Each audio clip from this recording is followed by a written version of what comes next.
was a bride, a familiar sight were these gleaming white wagons drawn by jet black horses, delivering the new processed food products that made the number 57 famous.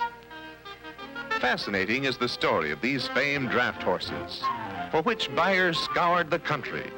Noted for their appearance, breeding, and care, they were quartered in probably the world's first air-conditioned stables, on floors of cork and asphalt, with daily rub-downs by electric grooming devices. Some people call this a lot of falderall, but even then, Mr. H.J. himself felt that distribution should rank right along with manufacturing and should be of an equally high standard. It just happened that his standards were unusually high. You see, before Heinz, much of a housewife's food was largely seasonal. Not only seasonal, but hard to get, far from where it was grown. It was not enough that the little brick house at Sharpsburg, PA, grew into the big kitchen that spread from coast to coast. The founder and his men realized it was equally important to put the foods where any housewife, anytime, could reach out and get them. So, just as the processing plants were located in the best growing areas, distribution centers were next established in all parts of the country where they would best serve the customers. Let's see how the system works. Take any of the famous 57 varieties. All right, take ketchup. This housewife did. We knew she was going to, more than a year ago. Oh, we didn't know her name, but we did know that approximately so many shoppers, including hotels, restaurants, and institutions in every community in the United States, would buy so many millions of bottles of Heinz ketchup this year. This survey was made by the Business Research Department. They told planning and distribution, who in turn told manufacturing how much was needed. Manufacturing figured out how many of those special pedigreed tomatoes to plant through their contract farmers all summer. Factory men kept check on the growing crop to make sure the quality and quantity would be right. Comes the harvest, and they know they will have the right amount to fill the demand. Of course, these ripe, luscious beauties, fairly bursting with vitamins, will go into other things besides ketchup. Appetizing juice, nourishing soups, and delicious sauce to combine with spaghetti, baked beans, and other products, including strained baby foods. But let's stick to ketchup as our typical example. The big pack in this line begins in mid or late summer. The New Year's sales start simultaneously. That means the last of the previous pack must be just leaving the grocer shelves. That's a ruling principle of this amazing system, a continuous flow of as many products as possible from the processing plant to the warehouses, to the grocer's shelves, to Mrs. Housewife's kitchen. Something like this. Take one small section of the map. The produce comes into the plant, is processed, and moves out to the proper warehouses. From the warehouse to the food stores in its territory, or to hotels and restaurants. And from the stores to the surrounding homes. Repeat that in all parts of the country with 57 different varieties, and the varieties within varieties adding up to at least twice that number, and you begin to get some idea why this gigantic system is the pattern of national distribution in America. The harvest is brought in at its peak of ripeness and processed within a few hours. That means while still at its flavorful best. The finished product goes directly from the packaging line to waiting trucks, which start them toward the designated warehouses. There's room at the plants to store only a small part of the food they process. Here is a typical branch warehouse, one of some 70 spotted around the country. Among them are these at New York, Milwaukee, St. Paul, Chicago, Oakland, California, Jacksonville, Florida, Dallas, and Los Angeles, to picture only a few. Goods from the various processing plants arrive by truck, by rail, and at this, as well as many of the others, by ship.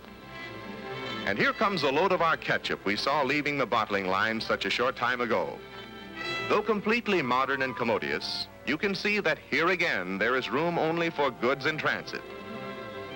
Not more than a few weeks' supply can be kept on hand of most kinds. Even at that, it takes a lot of floor space to house so many popular items. Here we see stacks of oven-baked beans put up to your choice, next to stack after stack of all kinds of soups. 21 ingredients in vegetable soup alone. They come from many different states and even a foreign country. And nearby, the larger size packages of the same taste-tempting varieties that go to hotels, restaurants, and institutions. Here are all sorts of pickles, sweet, mixed, gherkins, and fresh cucumber pickle. Sparkling vinegars, white, cider, malt, and tarragon. Wonderful spaghetti and macaroni. Full-flavored jellies of choicest fruits, apple, grape, berry, quince, and others. Those popular baby foods, strained fruits, vegetables, meat products, even desserts. As well as junior foods in the same wide and tempting selection. All through the day, the cases come in to be loaded for delivery to the stores. In some of the larger warehouses, the local delivery trucks are loaded at night so that they can be on their way first thing in the morning when the stores open. These are the glistening white motor trucks that replaced the gleaming white delivery wagons of days gone by. But they too are kept spick and span, as clean and wholesome as the food they transport. So the trucks deliver the goods to the stores in their territory, the last stop before the consumer's kitchens.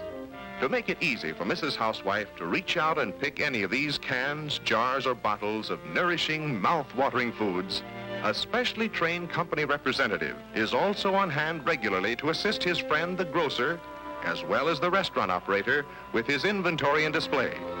But his main job is to keep that stock rotating, to see to it that the amounts delivered are in perfect timing, to maintain that unbroken flow from the big kitchen to Milady's kitchen. It does look appetizing, doesn't it? This one of the 57 we took for our example. Heinz is the world's largest producer of ketchup. Even the shape of the bottle is their invention, designed to expose as little as possible to the air when opened. Of course, we could have taken any other product, for instance, vinegar.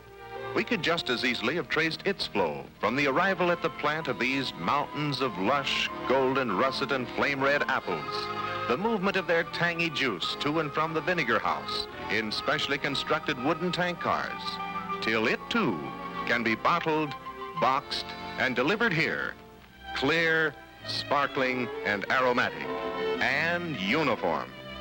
Whether you're a housewife in Portland, Oregon, or a bulk user in Miami, Florida, you know that every bottle, every gallon, every cask you buy is always the same. Or we might have taken pickles, one of the most eaten canned vegetables in America, and so on through all the 57. Why have we shown you all this?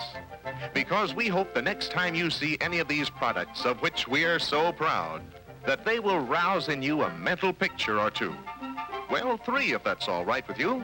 So the next time you see a can of, say, Heinz cream of tomato soup, you will see through and back of the famous label baskets of those garden-ripe aristocrats of tomatoes to be brought together with rich, sweet cream in stainless steel kettles under the loving care of famous chefs who know exactly when to say, "That's it." That is one of the pictures we'd like you to see when you pick up this can. Another is the great network of the national distribution system that maintains for you that flow of freshness for which these foods are famous. And last but not least, the third picture we hope you see is its ultimate use, for which all that's gone before was planned. The moment the soup itself appears on your table, steaming, redolent, and inviting. Or in a can of these oven-baked beans, we want you to see sun-swept vistas of these and other vegetables ripening in the country's richest soil, as well as the vision of their crowning appearance on your table, all honey brown, succulent, and tempting. Or among the baby foods, strained vegetables, soups, and fruits, an enticing, nutritious serving like this. And isn't that a dainty dish to set before the king of your household? Or the next time you drop in at your favorite lunchroom for a snack, you know what the sight of that familiar miniature soup kitchen will call to your mind. Whether it be soup or beans or spaghetti, you will see not only the satisfying quick energy food, but behind it, the big kitchen that prepared it at its peak of perfection. And equally important, the big delivery wagon that rushed it to you at its peak of freshness. Two big reasons why we in America are the best fed people on earth.